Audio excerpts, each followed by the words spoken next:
하나님 말씀 같이 보겠습니다. 열왕기하 19장 35절.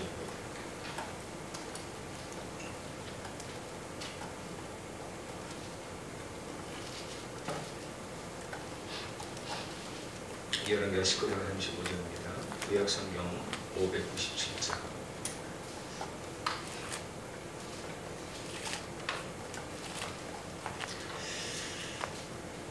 다 같이 찾았으면 다 같이 한 목소리 읽겠습니다.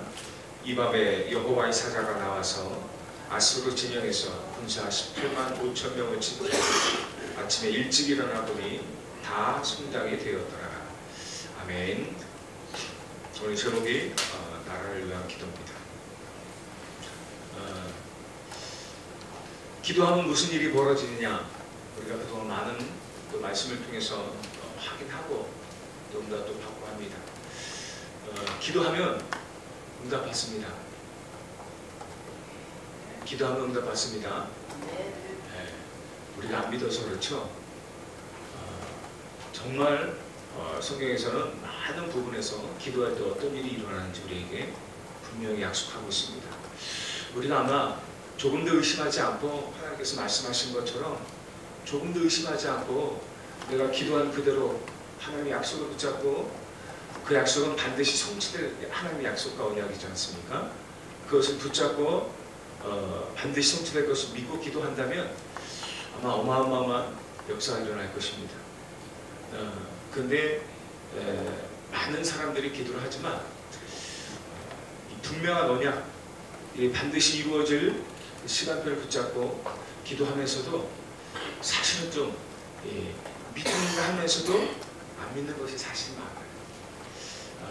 기도하면서 자신도 모르게 자기 안에서는 언제 이루어질까라는 이런 불신앙적인 생각을 가지면서 기도하는 부분들이 사실은 많습니다. 그래서 너희 마음에 기도하고 조금 더 의심하지 아니하면 반드시 이루어진다는 그 약속 그대로 우리가 여러분들 안에 또 내 안에 하나님께서 주신 그 말씀을 통해서 허락하신 그 약속의 말씀이 회복되시기를 이 새벽에부터 회복되시고 정말 기도하는 모든 것들마다 반드시 응답된다는 사실을 확신하는 또 그 응답을 날마다 누리는 사람들 되시길 바랍니다. 누구도 복음 가진 자의 기도를 이길 수 없습니다. 오늘 히스기야를 통해서 이 복음 가진 자, 하나님이 함께 하시는 자, 이 언약 가진 자의 기도가 얼마나 대단한지, 어떤 응답이 있는지, 어떤 역사가 있는지, 어떤 능력이 있는지 우리가 좀 확인해야 될 것 같습니다. 그런데 지도자를 위해서 기도해야 될 이유가 있습니다. 우리가 나라를 위해서 기도하자, 대통령을 위해서 기도하자, 많은 유정자들 놓고 기도하자. 그리고 교회에서도 우리 앞에 선 목사님들과 또 앞에 선 자들을 위해서 기도하자 합니다. 그런데 기도해야 될 이유가 사실 너무 많습니다. 그리고 오늘 반드시 기도해서 응답받을 기도해야 될 이유가 오늘 말씀을 통해서 볼 수 있습니다. 열왕기하 18장에 보면 히스기야가 왕으로 세워지게 됩니다. 이스라엘 나라는 이 남유라, 북이스라엘로 나눠지지 않습니까? 그런데 이스라엘이라는 그 북이스라엘은 이미 아수르에게 사마리가 점령당하고 거의 나라의 기운이 다할 때입니다. 그때 히스기야가 남유다의 히스기야가 이제 왕이 돼서 또 왕의 자리에 서게 됩니다. 열왕기에 보면은 열왕기 상하, 역대 상하 보면 이스라엘과 유다의 많은 왕들이 세워집니다. 그런데요, 어느 왕이 세워졌냐에 따라서 나라와 개인의 운명들이 막 바뀌기 시작해요. 악한 왕들이 세워지면 반드시 어떤 일이 벌어지냐면 무상숭배가 일어납니다. 반드시라고 말할 정도로 무상숭배가 일어나고 전쟁이 그치질 않아요. 평화가 없어요. 계속 전쟁이 일어나고, 그것도 원해서 일어나는 전쟁이 아니라, 국민들이 원해서 일어나는 전쟁이 아니라 지도자의 잘못된 판단을 통해서, 그리고 또 다른 나라 외세의 침입, 이런 것들이 계속 되어집니다. 그러니 한마디로 말하면 국민들의 생활은 완전히 빗줄하는 거죠. 국민들의 생활은 너무 어려워요. 그런 상황이 계속 수백 년 동안 계속되는 것입니다. 그러다가 가끔 한 번씩 선한 왕들이 나와요. 하나님만 바라보자. 이런 선한 왕들이 나올 때 그때 이제 이스라엘 백성들이 우상 숭배를 버리고 다시 하나님을 바라보고 그러면 하나님이 또 회복시켜 주시고 이런 일들이 계속 반복되는 거예요. 악한 왕이 나오면 한마디로 말하면 나라의 운명이 바뀝니다. 개인의 운명이 바뀌어요. 너무 어렵고 고생스럽고 힘들어요. 너무 고통스러워. 그런 가운데 히스기야 왕이 세워지기 이전에 그 아버지 누굽니까? 히스기야 왕의 아버지 호세아라고 이 왕이 있는데 이 왕도 악한 왕이에요. 그 이전에 세워진 왕은 그리고 하나님을 좀 바라봤는데 이 호세아라는 왕이 세워지고 나서 히스기야 아버지가 세워지고 나서 우상숭배를 계속하는 거예요. 악하게 행하고 나라가 너무 힘들어요. 근데 히스기야가 일어나서 첫 번째 한 일이 뭐냐면 이런 어려운 가운데서 많은 것을 봤을 거란 말입니다. 이 히스기야가 왕이 되자마자 한 첫 번째 일이 종교개혁입니다. 근데 18장 1절에서부터 3절에 보면 특별히 3절에 보면 뭐라고 말씀하고 있냐면 히스기야가 그의 조상 다윗의 모든 행위와 같이 여호와께서 보시기에 정직하게 행하여라고 말을 합니다. 히스기야가요 자기 아버지의 행위 그리고 이상 조상들의 행위를 보면서 마음에 품은 것이 있어요. 왕이 되자마자 한 일이 뭐냐면 우상을 다 쳐서 없애는 거예요. 그리고 산에 당을 설치해주고 거기서 제사를 드리고 거기서 한마디로 말하면 예배를 드리고 하는 어떤 것들을 또 이방들에게 이방신에게 또 제사 드리고 하는 것들을 다 패해버린 거예요. 산당들 제해고 그리고 첫 번째 한 일이 뭐냐면 아버지가 섬기던 그러면서 조공을 바쳤던 아수르 오직 하나님만 바라보지 못하고 이 강대국 아수르를 섬기고 그 아수르에서 섬기는 우상신 그 신들을 가져와서 또 섬기고 막 그랬거든요. 그걸 다 없애는 것뿐만 아니라 이제는 우리나라가 아수르를 섬기지 않겠다. 오직 우리는 여호와만 섬기겠다 라고 선포를 합니다. 그리고 말하면 아수르에서는 배반이죠. 아수르 입장에서는 배반을 해버립니다. 그리고 오직 주만 바라보기 시작합니다. 그리고 나서 뭘 하느냐면 이 블레셋을 칩니다. 이 바벨론인데 블레셋을 칩니다. 블레셋을 쳐가지고 이제 가드 땅이라는 그 여러 땅들을 이제 정복하고 이스라엘 땅을 넓히게 되었습니다. 히스기야 왕이 세워지고 이제 한 대표적인 또 일이죠. 그러면서 하나님께서 뭐라고 말씀하고 있냐면 여호와께서 히스기야가 어디로 가든지 형통하게 하셨다고 성경은 말씀합니다. 오직 주만 바라보고 여호와만 바라보고 섬기는 히스기야가 하는 모든 일에 여호와께서 함께 하시는 거예요. 그러면서 그가 하는 모든 일 가는 곳마다 하나님이 형통한 축복을 주셨다고 이야기를 하고 있습니다. 이렇게 계속 되어지고 뭔가 응답을 받고 뭔가 변화가 되어지고 뭔가 막 새롭게 갱신이 되어지는 것 같아요. 근데 이때 무슨 일이 일어나냐면 사단이 가만히 안 있죠. 아수르가 이제 이스라엘도 정복했겠다. 가만히 보니까 남유다 그 작은 남유다가 자기에게 조공을 바치고 섬겼던 남유가 배반을 한단 말입니다. 그러니까 아수르 왕 사네립이 열이 받았어요. 그런 18만 5천 명의 군인을 데리고 원병을 옵니다. 이 남유다를 정복하기 위해서. 그래서 그 유다의 각 여러 성들을 쳐서 정복을 하고 그리고 이제 한 장군을 불러 랍석이라는 장군을 사마리아 어디 유다성 갑자기 생각이 안 나네. 이 유다의 성에 이스라엘의 이 유다성이 어디 예루살렘으로 보냅니다. 예루살렘 보내서 그 왕궁 앞에 보내서 이 왕 앞에 사신으로 보냅니다. 이 군대를 데리고 이 장관을 보냅니다. 그러면서 큰 소리를 뻥뻥 치면서 항복해라. 너희가 지금까지 섬기던 나 아수르 왕 나 사네립을 버리고 네가 다른 것을 섬기겠냐? 항복해라. 그러면서 이 땅에 많은 열왕들이 있었다. 많은 나라가 있었고 많은 왕들이 또 그들이 섬기는 신들이 있었다. 그런데 한번 봐봐라. 어떤 나라에 어떤 왕이 섬기는 그 신이 그 나라를 구원한 적이 있었느냐? 우리가 섬기는 신을 나 사네립이 가진 이 군대를 이긴 나라가 있었느냐? 그들이 신들을 섬긴다 하지만 어느 신이 나의 군대를 막을 수 있었느냐? 어느 왕이 그 섬기는 그것들이 나를 이길 수 있었느냐? 그러면서요 이스라엘 막 욕을 합니다. 그러면 저주를 막 해요. 그런 가운데 이 랍삭이라는 장군이 다시 돌아갑니다. 왜? 사실 이 정복하러 온 건 아니었으니까. 그리고 나서 돌아갔는데 이 사네립이 다시 이제 또 사신을 보냅니다. 사신을 보내서 이제 편지도 쓰고 사신을 보내서 똑같은 말을 다시 한번 반복합니다.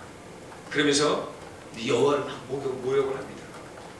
어느 나라 어느 왕이 섬기던 신이 나를 이길 수 있었느냐? 너희가 여호와를 섬긴다고 그 여호와가 너희들이 섬기는 여호와 그 하나님이 나를 이길 수 있을 것 같으냐? 우리 군대를 막을 수 있을 것 같으냐? 우리가 섬기는 이 신을 막을 수 있을 것 같으냐? 그러면서 내가 가만히 놔두지 않겠다. 선전포고를 합니다. 그때 여호수아가 이 편지를 가지고 이제 신전에 하나님의 성전에 들어갑니다. 이전에 어떤 일이 있었냐면 이 아수르 왕이 쳐들어오니까 히스기야 왕이 그렇게 여호와를 바라보고 그렇게 여호와만 섬기고 우상을 없애고 그리고 블레셋도 치고 여호와를 바라봤던 그리고 형통한 축복을 누렸던 히스기야가 18만 5천 명이라는 아수르 군대의 그 어마어마한 위용을 보고 두려움에 빠집니다.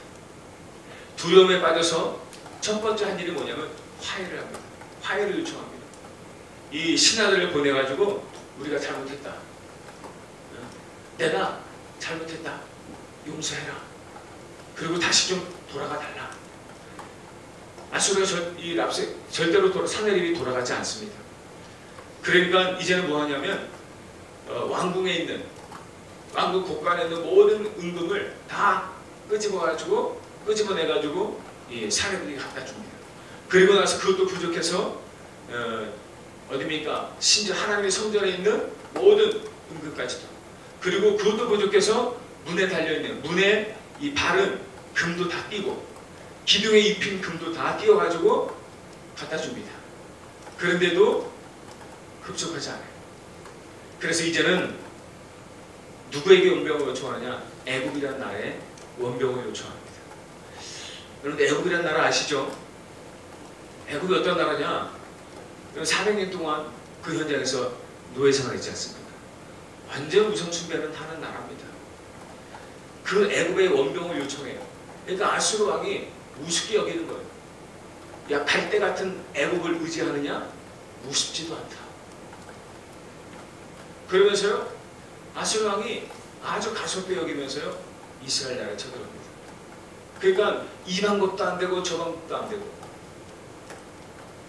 이 생각을 해서 쓸 수 있는 모든 방법들을 다 썼는데도 불구하고 해결이 안 되는 거예요. 이 문제는. 사방의 우겨쌈을 다 당했어요. 이제 바라볼 거는 하나님밖에 없어요. 그러면서 너희 여호와가 너희 하나님이 너희를 지키실 줄 아느냐? 이 사신의 편지를 딱 들고 이제는 정신을 차려가지고 하나님의 성전에 들어가서 기도하기 시작합니다. 그러면서 어떤 기도를 하느냐? 그릇들 위에 계신 여호와예요. 보통 말이 아니잖아요. 그릇은 천사를 의미하잖아요. 하나님의 역사를 이루실 때는 천사가 동원돼서 일을 하십니다. 하나님의 말씀이 성취될 때는 반드시 천사가 동원되어집니다. 이런 그릇들 위에 계신 여호와예요. 우리를 구원하소서. 그러면서 뭐라고 말씀하고 있냐면 이 사내립이 보낸 편지를 보옵소서. 여호와를 모욕하고 여호와를 무시하는 말을 하는 이 사내립을 보옵소서. 지금 사내립이 누구를 모욕하고 있습니까? 여호와 아닙니까? 다른 나라의 신들은 다 돌이고 나무고 아무것도 아닙니다. 오직 유일한 하나님은 여호와 한 분밖에 없습니다. 하나님 이 사내립, 이 아수르 군대를 쳐주셔서 우리를 이기게 하셔서 온 세상에는 오직 여호와 하나님 한 분밖에는 참된 신이 없음을 알게 하옵소서. 기도합니다. 그렇게 기도하는 그 밤에 여호와의 군대 천사 하나가 아수르군 진지로 갑니다. 거기서 하룻밤 사이에 18만 5천 명을 다 송장을 만들어 버립니다. 한 사람만 남죠. 사내립. 왕인 사내립 한 사람만 남기고 다 죽여버립니다. 그리고 그 사내립이 자기 나라에 들어가서 신전에 들어가서 기도하고 있을 때 그 사내립도 하나님이 죽여버리십니다. 누구를 통해서요? 자기 몸에서 난 아들들을 통해서. 그 사내립을 죽여버리고 그들은 도망갑니다. 그리고 다른 아들이 그 아수르의 왕이 되죠. 이런 일들이 일어났던 것입니다. 히스기야가 나름대로 열심히 했는데 어느 날 자기에게 다가오는 이런 문제들, 사단의 역사 막을 수가 없습니다. 우리가 아무리 대단하고 우리가 아무리 대단한 것을 가지고 뭔가 대단하다, 나는 강하다라고 말했을지라도 사단의 역사는 누구도 막을 수 없습니다. 우리가 다가오는 문제 누구도 막을 수 없어요. 어려움도 있을 수 있고 위기도 올 수 있고 내가 해결할 수 없는 문제 때문에 정말 힘든 문제가 올 수도 있고. 그런데요, 많은 사람들이 그때 정말 여호와를 바라볼 때인데도 불구하고 평상시에는 여호와를 잘 바라보고 섬기고 그렇게 하다가 기도하고 하다가도 정말 어려울 때, 정말 위기 왔을 때, 진짜 하나님 앞에 무릎 꿇어야 될 때 무릎을 잘 안 꿇습니다. 가장 먼저 뭐가 되느냐? 염려 오고 인본주의 쓰게 됩니다. 머리 굴리게 돼요. 왜냐? 왜 그렇습니까? 경험이 있거든요. 제가 보니까 저도 정말 어려운 당하고 이럴 때는 먼저 기도가 안 나오더라고요. 이거 어떻게 해결하지? 머리가 먼저 돌아가더라고요. 그러니까 아수르가 쳐들어왔을 때 히스기야는 왕입니다. 나름대로 머리를 굴려서 쓸 방법들이 많단 말이에요. 그러니까는 그 머리를 굴려서 쓸 수 있는 모든 방법들을 다 사용하는 거예요. 다 사용하는데도 불구하고 많은 사람들이 사실 이렇게 생각합니다. 기도해야 될 때, 진짜 여호와만을 바라봐야 될 때 머리를 쓰고 기도하지 않습니다. 그것이 한참 지나고 나서 이제 도저히 쓸 거 다 써보고 이제 도저히 안 되겠다 싶을 때 그때 여호와를 사실 바라보게 됩니다. 그때만이라도 바라보면 됩니다. 근데 여호와를 바라보면 어떤 일이 벌어졌냐? 18만 5천 명의 군사가 하룻밤사이에 송장 만들어 군사가 송장되어지는 어마어마한 성령의 역사를 하게 됩니다. 이게 기도의 능력입니다. 야고보서 5장 16절에 보니까 의인의 강구는 역사하는 힘이 크다라고 말하고 있습니다. 사도행전 1장 14절에 보니까 언약자가 이 복음 가진 전도자들이 모여 기도했어요. 그런데요, 사도행전 2장 1절에서 47절에 어마어마한 기적 같은 일들이 벌어져요. 유대가 그 어마어마한 유대인들이 이 나가다락방에 몇 안 되는 작은 이 예수 믿는 자들을 핍박하고 막았는데 막을 수 없는 일들이 어마어마한 하나님의 역사가 일어나게 되는 것입니다. 사도행전 12장 1절 25절에 보니까 헤롯 왕이 베드로를 죽이려고 옥에 가뒀어요. 그리고 나서 성도들은 교회에서 기도하고 있는 거예요. 그 밤 하나님께서 충을 보내서 벌레를 보내서 헤롯 왕을 데려가게 됩니다. 교회도 막을 수 없습니다. 이 복음 가진 자들을 유대인이 막을 수 없었고요. 그리고 로마가 막지를 못했습니다. 이게 복음의 능력입니다. 누구도 복음을 막을 수 없습니다. 그런데 기도할 때 주의 사자가 동원됩니다. 그때요 정말 복음 가진 자의 기도는 어떤 힘도 막을 수 없어요. 어떤 어려움을 이기도 복음을 절대로 이길 수가 없습니다. 어떤 문제도 복음을 막을 게 없어요. 여러분들 우리가 가지고 있는 복음, 하나님께서 우리에게 주신 이 기도의 권세는 어마어마합니다. 어떤 문제도 뛰어넘을 수 있어요. 어떤 번제도 이길 수 있는 권세, 어떤 위기와 어려움도 다 이길 수 있는 것이 복음과 기도입니다. 그래서 하나님께서 우리에게 복음 붙잡아라, 기도하라라고 말씀하고 있는 것입니다. 기도하는 자를 절대로 이길 수 없습니다. 여러분들 저와 여러분들의 오늘의 모든 걸음에 다가오는 문제도 있을 것이고, 염려되는 것, 걱정되는 것도 있을 것이고, 해결하지 않는 어려움도 있을 것이고, 위기도 있을 것입니다. 그런데 우리가 언약 잡으시기 바랍니다. 복음 가진 자의 기도, 그 기도 앞에는 18만 5천의 흑암의 권세가 꺾이게 되어 있습니다. 이 언약 붙잡고 오늘을 걸어가시기 바랍니다. 이 언약 붙잡고 여러분들 삶에 반드시 승리하시길 바랍니다. 하나님 아버지 감사드립니다. 누구도 복음 가진 자의 기도를 이길 수 없음을 고백합니다.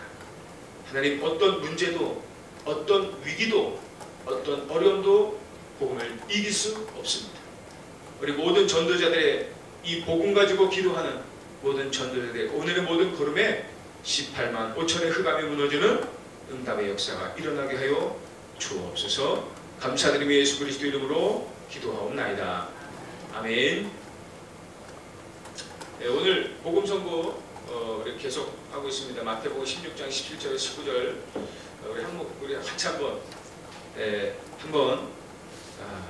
읽고, 그리고 오늘은 구원의 길 도표 그리기 있습니다. 잠깐 시간에서 요 밑에 보면요 몇 번의 뭐가 필요하다 써 있습니다. 그래서 좀 말하면서 여러분들 복음을 전하면서 한번 기록해 보시기 바랍니다. 1번에 뭐가 기록되어야 되는지 하면서, 그러면서 이야기를 한번 구원의 얘기하면서 한번 해보시기 바랍니다. 복음 선고 한번 읽겠습니다. 예수께서 대답하여 이르시되 바요나 시몬아, 내가 복이 있도다. 이를 내게 알게 하는 혈육이 아니요 하늘에 계신 내 아버지시니라. 또 내가 내게 이르노니 너는 베드로라. 내가 이 반석에 내 교회를 세우리니 음부의 권세가 이기지 못하리라.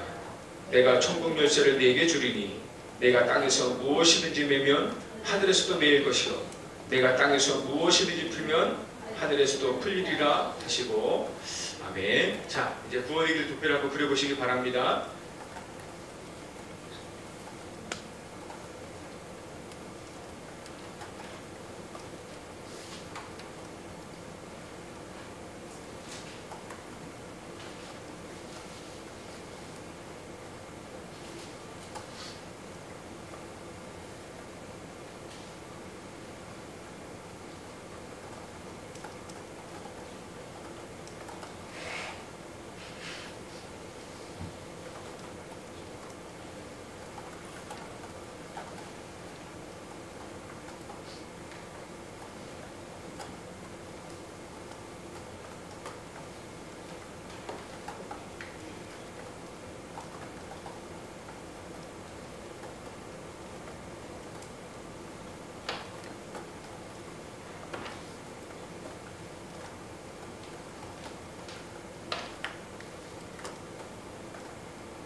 예, 예. 좀 적어보시면서 또 구원을 구원의 길을 전한다라고 생각하시면서 해보시길 바라고요. 그래서 우리 5번 좀 보겠습니다. 8가지 스케줄 빨간글씨 같이 한번 읽어보겠습니다. 지속은 각인의 과정입니다. 언제 각인되느냐? 우리가 알 수 없습니다. 그러나 지속하면 어느 날 각인되게 되어 있습니다. 그래서 충격요법도 있지만 하나님이 또 우리에게 즐겨 쓰신 마음은 지속입니다. 지속하여지면 어느 날 각인되어지고, 각인되면 뿌리 내리고 체질되는 건 따라오게 됩니다. 같이 한번 집에서 좀 하시고요. 잠깐 스케줄 하시고 또 오늘 하루 또 인도받으시기 바랍니다. 기도하겠습니다. 이제는 우리를 영원한 사망에서 영원한 생명으로 옮겨주시고 구원하신 예수 그리스도의 은혜와 나의 아버지가 되셔서 친히 함께 하시고 응답하시는 하나님 아버지의 놀라우신 사랑하심과 나와 함께 하시고 인도하시고 역사하셔서 세계보고 완벽한 계획을 이루시고 계시는 성령 하나님의 놀라우신 그 은혜가 오늘 이 새벽에 나와 주 앞에 무릎 꿇고 기도하며 주님 주신 언약을 붙잡고 오늘 하루도 우리에게 다가오는 18만 5천의 모든 흑암을 꺾고 승리할 하나님의 사람들 머리 위에 우리 임마누엘 강원교회 위에 세우신 귀한 사자 목사님 위에 우리 사랑하는 렘넌트들 위에 군 선교사들 위에 오늘 우리가 살아가야 될 모든 현장과 하나님이 허락하신 일터 위에 이제와 영원토록 함께 계실지어다. 아멘.